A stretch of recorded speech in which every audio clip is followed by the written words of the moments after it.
اعوذ باللہ من الشیطان الرجیم بسم اللہ الرحمن الرحیم۔ ہیلو دوستو، آج ہم بات کریں گے ایک ایسی بچی کی جسے استاد ناکام سمجھتے تھے، وہی آگے چل کر دنیا کا سب سے بڑا جینیس آدمی بن گیا۔ آج ہم بات کریں گے البرٹ آئنسٹائن کی حیران کن زندگی کے بارے میں۔ البرٹ آئنسٹائن کی زندگی عام لوگوں سے کہیں مختلف ہے۔ البرٹ آئنسٹائن دنیا کے سب سے مشہور اور عظیم سائنسدانوں میں شمار ہوتا ہے، لیکن اس کی کامیابی کی کہانی عام لوگوں سے بالکل مختلف ہے۔ وہ نہ تو بچپن میں بہت ذہین سمجھا جاتا تھا، نہ ہی اساتذہ اسے پسند کرتے تھے، بلکہ حقیقت یہ ہے کہ اسے ایک کمزور طالب علم سمجھا جاتا تھا۔ لیکن اس کے اندر سوال کرنے کی عادت اور تجسس نے ان کو بڑا جینیس بنایا۔ البرٹ آئنسٹائن 14 مارچ 1879 کو جرمنی کے ایک شہر اولم میں پیدا ہوئے۔ وہ بچپن میں ہی دیر سے بولتا تھا اور اکثر خاموش رہتا تھا۔ اس کے استاد اسے کمزور سمجھتے تھے اور کہتے تھے کہ یہ بچہ زندگی میں کچھ خاص نہیں کر پائے گا، لیکن اس کے اندر سوال کرنے کی طاقت نے اسے دوسروں سے الگ بنا دیا۔ البرٹ آئنسٹائن کو چھوٹی عمر میں کلاس روم کے لیکچر سے اتنا دلچسپی نہیں تھی، بلکہ ان کو کتابوں میں پڑھنا پسند تھا۔ البرٹ آئنسٹائن کو روایتی نظام کا تعلیم بھی پسند نہیں تھا۔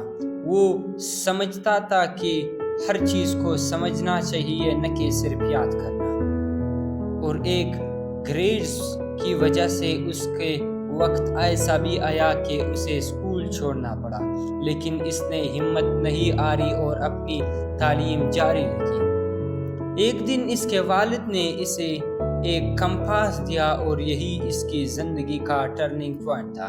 اس نے سوچا کہ شروع میں تو وہ سمجھتا تھا کہ یہ سوئی ہمیشہ ایک ہی سمت کیوں رہتی تھی، اور وہی سوال، اور اس سوال کی وجہ سے اسے سائنس کی دنیا میں جانا پڑا۔ البرٹ آئنسٹائن نے بنیادی تعلیم حاصل کرنے کے بعد سوئٹزرلینڈ جا کر وہاں پر سوئس فیڈرل پولی ٹیکنک میں فزکس اور میتھ کی تعلیم حاصل کی، جہاں انہوں نے پڑھائی۔ شروع میں تو انہیں ٹیچنگ جابز ملنا مشکل تھا، تو وہ برن کی پیٹنٹ آفس میں کام کرنے لگے، لیکن یہی آفس ان کے بڑے آئیڈیاز کا پلے گراؤنڈ بن گیا۔ 1905 میں آئنسٹائن نے اپنی اسپیشل تھیوری آف ریلیٹیوٹی پیش کی۔ یہ تھیوری ٹائم اور اسپیس کے بارے میں سب کچھ بدل کر رکھ دی تھی۔ اور ہاں، آپ نے یہ فارمولا کہیں پر سنا ہوگا اور یاد دیکھا ہے۔ اس کا مطلب ہے کہ ماس اور انرجی ایک دوسرے میں بدل سکتے ہیں۔ بعد میں انہوں نے جنرل ریلیٹیوٹی بھی پیش کی، جس میں گریوٹی، اسپیس اور ٹائم کے تعلقات بتائے گئے۔ برادرز، اس نے آگے چلتے ہوئے 1921 میں نوبل پرائز حاصل کیا، اور یہ خاص طور پر فوٹو الیکٹرک کے لیے تھا۔ وہ صرف سائنٹسٹ نہیں تھے، بلکہ ہیومن رائٹس اور پیس کے لیے بھی کام کرتے رہے۔ آئنسٹائن کا دماغ مرنے کے بعد محفوظ کر لیا گیا، اور آج بھی لوگ اس کی مطالعہ کرتے ہیں، اور وہ تھوڑے مسچیویس یعنی وہ تھوڑے شرارتی بھی تھے، اس وجہ سے کہ وہ اپنی ٹانگ آؤٹ والی مشہور تصویر میں بھی نظر آتے ہیں۔ آئنسٹائن نے سائنس میں اتنی کنٹریبیوشن دی کہ آج بھی ہم انہیں یاد کرتے ہیں، اور ان کی بدولت آج انسانوں کے بہت سارے کام انسانوں کے لیے آسان ہو چکے ہیں۔